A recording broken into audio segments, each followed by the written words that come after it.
Mu kwezi kwa 2019 nibwo iteka rya Minisitiri w'Intebe rigena imitangire y'inyunganizi y'ubwisungane mu kwivuza Mutuelle de Sante ryageze mu igazeti ya leta. Iri teka rya Minisitiri w'Intebe rinakuraho izindi ngingo z'amategeko zose zishobora kurivuguruza. Riteganya ko ubwisungane mu kwivuza bugomba kubona inyongera miliyari 6 z'amafaranga y'u Rwanda agomba kwishyurwa na Minisiteri y'Imari n'Igenamigambi, ayagatangwa mu ngengo y'imari ya buri mwaka. Hari kandi 3,000 by'amafaranga y'u Rwanda iyi Minisiteri igomba kwishyurira umuturage utishoboye mu cyiciro cya mbere cy'ubudehe. Iri teka rya Minisitiri w'Intebe kandi rirerekana ko Minisiteri y'Ubuzima igomba gutanga 50% y'ikiguzi kiva mu kwandikisha imiti n'ibikoresho byo kwivuza. Iri teka rya Minisitiri w'Intebe ryanategetse Minisiteri y'Ubucuruzi n'Inganda gutanga 10% by'amafaranga yishyurwa n'amasosiyete acuruza imikino y'amahirwe. Igipolisi cy'u Rwanda nacyo cyasabwe kwishyura 50% y'amafaranga bakira kuri serivisi zo kugenzura imiterere y'ibinyabiziga.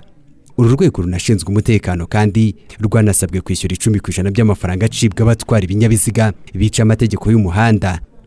Ikigo gishinzwe ubuziranenge mu Rwanda nacyo gitegekwa gutanga amafaranga yose acibwa bafatiwe mu bucuruzi bw'ibintu bitujuje ubuziranenge. Umujyi wa Kigali nawo iri teka rya Minisitiri w'Intebe riwutegeka gutanga amahoro yose yakwa kuri parking z'ibinyabiziga. Naho ikigo cy'igihugu gishinzwe iterambere RSSB cyo gitegekwa gutanga 10% by'amafaranga ava mu bukerarugendo. Ikigo cy'imisoro n'amahoro nacyo cyasabwe gutanga amafaranga y'u Rwanda 20,000 ava mu ihererekanya ry'imodoka ndetse n'10,000 by'amafaranga y'u Rwanda ava mu ihererekanya rya moto. Amasosiyete acuruza itumanaho mu Rwanda iri teka rya Minisitiri rirerekana ko agomba gutanga 2.5% by'ibyo binjije buri mwaka. Naho amasosiyete acuruza ibikomoka kuri petrol agomba kwishyura amafaranga y'u Rwanda 20 kuri litiro imwe. Nubwo hashize imyaka 2 n'amezi 4 iri teka rya Minisitiri w'Intebe ritanzwe, mu kwezi kwa 8 2019 RSSB yashyize hanze itangazo rimwe rukumbi rigaragaza ko sosiyete imwe icuruza itumanaho yemeye ko mu kwezi kwa 12 2019 yagombaga gutanga inkunga yayo ingana na miliyari 1,363,442,690.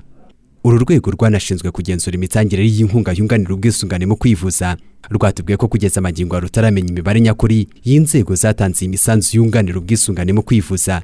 Bwana Rurisa Alex niwe muyobozi muri RSSB ukuriye ishami rya Mutuelle de Sante. Shaka ukuvugisha umunsi wa makuru ajyanye nibura no kugeza igihe buri munsi amafaranga ajya kuri konti. Hari umuntu ugomba kuduha amakuru. Ibyo ushaka birimo amakuru. Niba ushaka ko tugusubiza rwose mu magambo gusa utubwire tujye tugusubiza.